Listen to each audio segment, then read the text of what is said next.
ಬಳಪ ಹಿಡಿದ ಭಗವಂತ ಇರುತ್ತಾನೆ ನಮ ಸುತ್ತ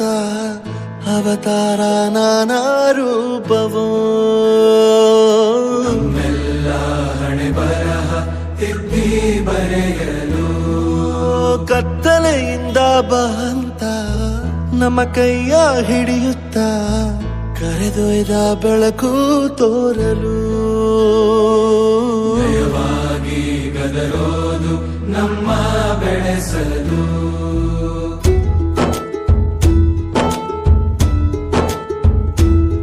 ಭಾಷೆ ಅಮೃತ ಕುಡಿಸೋ ತಾಯಾಗಿ